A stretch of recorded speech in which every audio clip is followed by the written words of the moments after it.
피어나기를 바라는 인생 피어스 이승현입니다.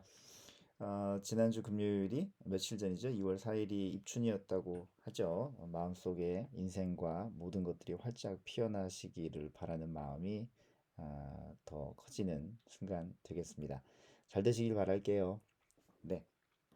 잘 되기를 바라지만 우리가 우리 마음을 잘 관리하지 못하면 잘 되기가 어렵겠죠. 그래서 요즘 다들 잘 되기 위해서 투자 뭐 너무너무 많이 하시고 대세가 되어버린 이 투자에 대해서 어떻게 하면 우리가 마음 관리를 잘 함으로 투자 성과를 잘 지켜갈 수 있을까?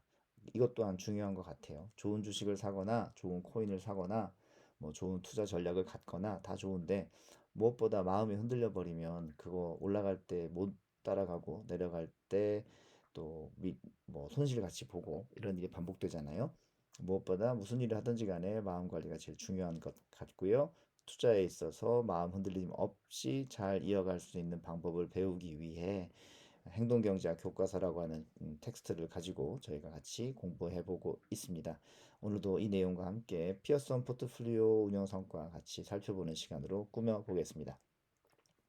행동경제학 들어왔고요. 인트로 다음으로 이제 첫 번째 내용이 지난번 그리고 오늘이 두 번째가 되겠네요. 오늘 내용은 소몰이식 투자라고 되어 있습니다.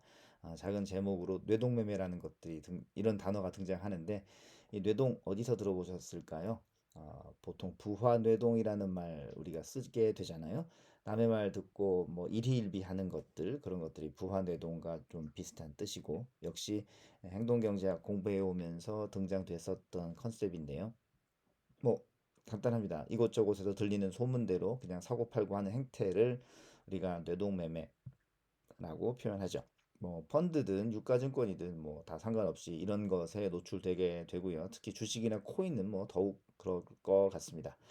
자, 주식 투자에 대해서 뇌동매매, 소문 듣고 따라 들어갔다가 망했던 케이스가 이 책에 하나 나오는데 미국 책이다 보니까 캐나다 알버타주의 브레엑스라고 하는 주식 투자 사례를 언급하고 있네요.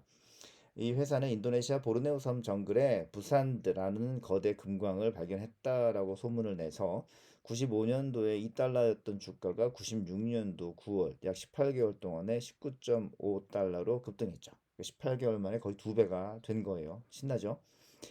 이것 때문에 많은 개인 투자자들이 야 남들 다 돈 버는데 내가 못 보면 어떡해. 야 누구는 얼마 들어가서 얼마 벌었다더라. 그래서 FOMO, Fear of Missing Out. 남들 다 먹을 때 내가 못 먹으면 안 되지 라는 마음으로 나도 물타기 주식 투자를 시작을 했겠죠. 근데 뭐 얼마 안 돼서 97년 초 그로부터 6개월이 되겠네요. 요 19.5달러로부터 6개월이 지난 시점쯤에 정부에서 야 이거 좀 이상한데? 라고 해서 조사했더니 이 브렉스라고 하는 이 회사의 경영진들이 사기를 친 것이다라고 혐의가 나오면서 주식은 휴지가 됐죠. 그러니까 여기에 투자했던 분들은 다 그냥 돈이 사라져 버린 거예요. 부화 뇌동할 때 이 뇌동매매가 가져온 참사죠. 남의 나라 얘기가 아니에요. 우리나라도 CNK라고 하는 회사가 아프리카 카메룬에서 다이아몬드 투자를 가지고 사기를 쳤죠. 특이하게도 2010년 자원개발 정책이 있다 보니까 외교부에서 이 회사 괜찮아요. 뭐 이런 그 정부에서 일개 기업에 대한 그 뭐랄까 그 응원 성명 비슷한 걸 냈어요. 그랬더니 이것 때문에 많은 사람들이 투자를 했죠. 그래서 4억 2천만 캐럿 규모가 있다라고 주장해가지고 막 들어갔는데 허위로 드러났어요. 그래서 이 회사 거래되고 있겠습니까? 아니죠. 상장 폐지돼서 들어간 분들도 다 돈이 사라졌겠죠. 이것뿐만이 아니죠. 무슨 코인. 코인의 대장격인 비트코인이 먼저 언급이 되는 방식인데 비트코인이 이게 처음에 뭐 100원, 200원 하고 10만 원, 20만 원도 비싸다고 했었는데 지금은 뭐 7, 8천만 원 가지 않느냐. 이미 너무 올랐다. 이런 코인 또 있다. 그래서 우리는 더 좋은 코인을 발굴했다. 새로운 코인에 올라타라. 이래가지고 쌀 때 사라 그랬는데 상장 폐지된 경우도 굉장히 많아요. 네, 그래서 이런 것들은 많이 주의해야 되지 않겠느냐. 왜? 남들이 좋다고 하니까 그냥 사는 요런 뇌동매매는 우리가 하지 말아야겠다. 라는 거죠. 그 기업의 밸류에이션을 좀 살펴보면서 실질 가치를 살펴보면서 거래를 하는 것은 투자의 기본 아니겠는가. 내가 남의 말에 흔들리지 않을 만큼 정확한 분석을 가지고 있느냐도 중요한 내용 되겠습니다. 물론 뇌동매매도 오래 하다 보면은 내가 머릿속에 들었던 생각이 이건 정말 옳은 거야 라고 또 이게 확신이 드는 수가 있어요. 이것은 그 기업의 실질 밸류에이션에 대한 확신이 아니고 내가 들은 소문에 대한 믿음이 강해져서 생기는 문제이거든요. 이런 문제는 우리가 지난 육과에서도 같이 공부했었죠. 그런 거 하면 안 된다. 우리가 같이 공부했었습니다. 자, 잠깐 얘기가 딴 데로 샜는데 다시 원위치로 돌아와서 우리가 뇌동매매 하면서 무슨 문제를 또 겪게 되냐 하면은 우량주 투자의 기회를 놓치게도 되죠. 자, 이 클린턴 당선 후 의료보험 제도 개혁을 대대적으로 첨령했어요. 그래서 정부의 아젠다는 증가하는 의료비를 삭감해야겠다라는 거죠. 자, 이런 얘기를 들으면 어떤 생각이 들겠습니까? 전망이 나오죠. 제약사들이 타격을 입으니까 매출이 줄고 이익이 줄고 주가가 떨어질 것이다. 그래서 1992년도에 증권업자 즉 뭐 기관들이라고 표현할게요. 기관들이 존슨앤존슨 주식을 막 팔았어요. 그러니까 개미들도 어우 남들 파는데 나도 팔아야지. 그래서 주가가 59달러가 36달러로 38%가 쭉 떨어졌습니다. 근데 소비자들은 이런 소문만 듣고 이제 매매를 한 거잖아요. 하지만 아까 그 브렉스의 케이스와는 달리 존슨앤존슨은 실제로 제약과 더불어서 다른 사업 모델도 있었어요. 실질이 있었어요. 실제가 있었다는 거죠. 의약품 외에 뭐 베이비 샴푸, 컨택트 렌즈, 반창고 등 많은 상품군을 판매하고 있죠. 혹시 여러분들도 기억나지 않으세요? 옛날에 그 옛날에 네, 이 영상을 찍고 있는 저의 연식이 나오는데 어쨌든 뭐 이런 CF 있었습니다. 깨끗하게 맑게 자신 있게 얼굴 안 보이고 하는 게 정말 다행인 것 같은데요.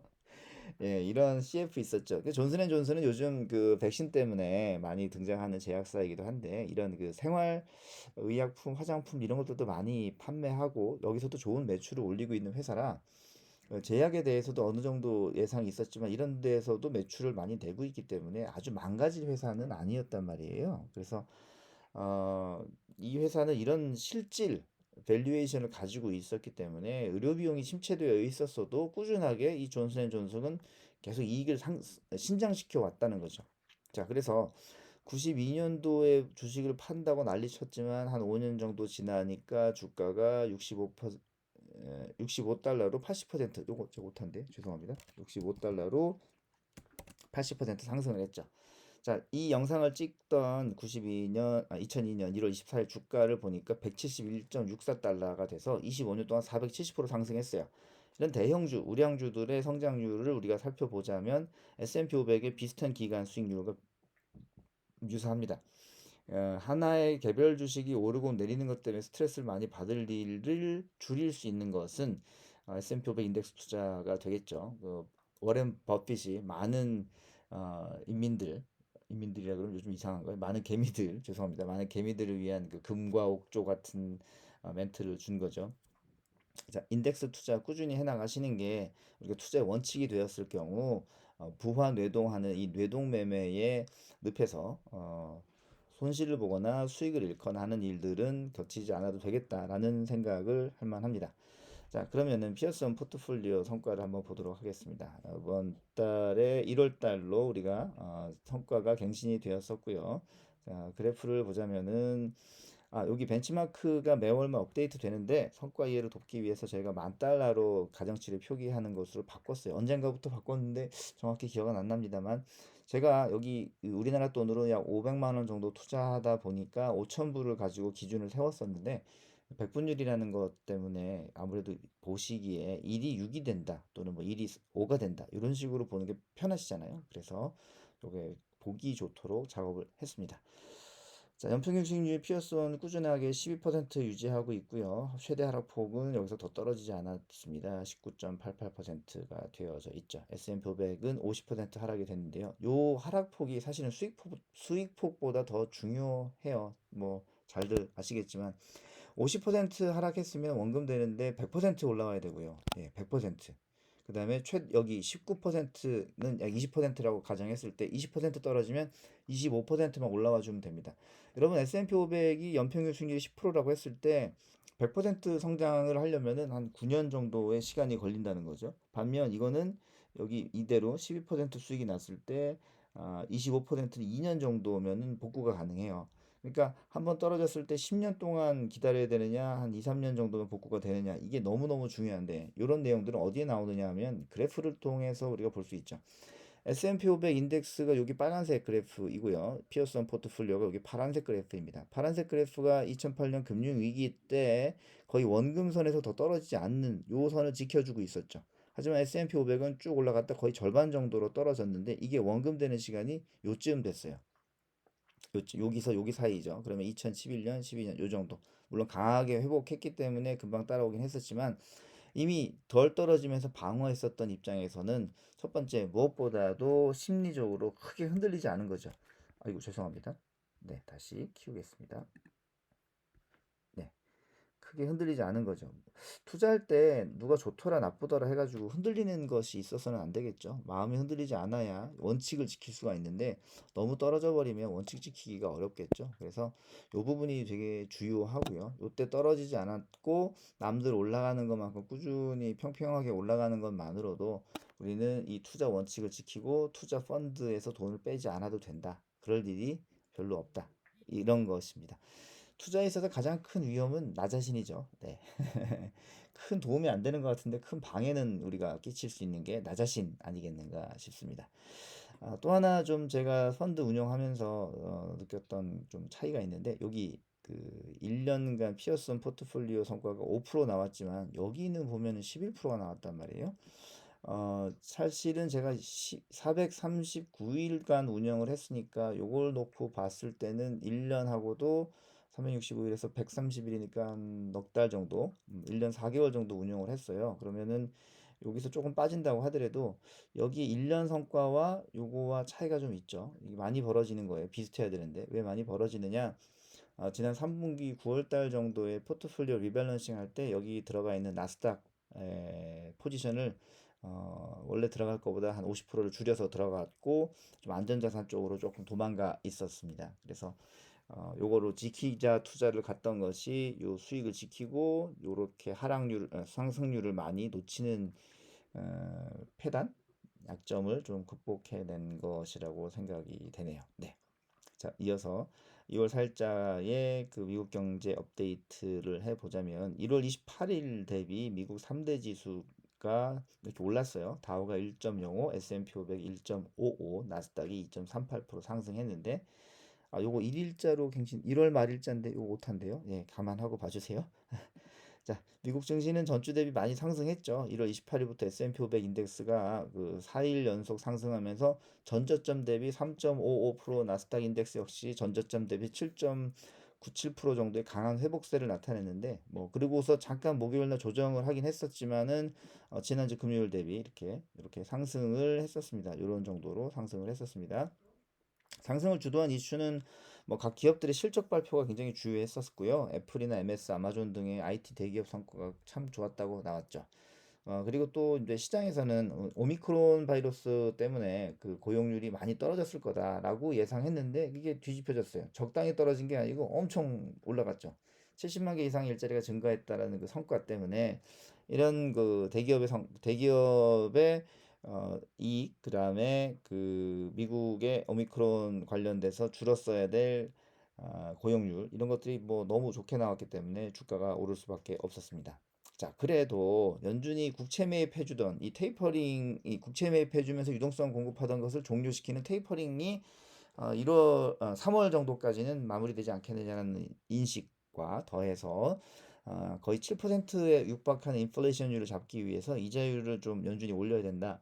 그게 뭐 3번이냐 7번이냐인데 보통 0.25%씩 올리니까 평균 4번 정도 잡으면 금리가 1에서 1.5% 정도 올라갈 수 있다는 얘기잖아요. 그러면은 금리가 그렇게 올라가게 되면 채권 투자로 많이 돈이 빠져나갈 거기 때문에 많은 투자자들이 돈도 안 돌고 채권으로 돈이 넘어가면 지금의 주가가 그대로 있겠느냐, 많이 떨어지지 않겠느냐라는 심리 때문에 불안해하고 있어요.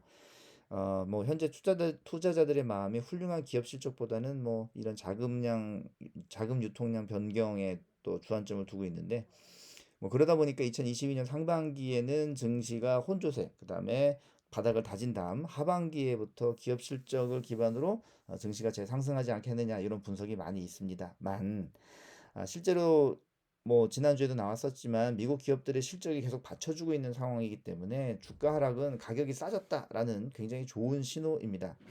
주식 투자하는 동안에 악재가 없었던 때가 없었어요. 그래서 악재는 언제나 존재했었는데 그럼에도 주가는 꾸준히 상승해 왔었죠. 투자의 기본으로 꾸준한 원칙을 준수하는 것을 굉장히 중요하게 생각해야 될 것 같습니다. 그리고 타이밍은 약간의 양념으로 참고만 하면 되지 않겠나 싶고요. 이렇게 해서 이번 주에 여러분들과 나누고 싶었던 내용을 영상으로 준비해 보았고요. 이렇게 해서 마무리해 보도록 하겠습니다. 멘탈이 건강해야 되고 또 몸도 건강해야 되고 또 우리의 계좌도 건강하면 좋겠습니다. 한 주간 여러모로 건강한 시간 되시기를 바라고요. 다음 주에 뵙겠습니다. 안녕히 계세요.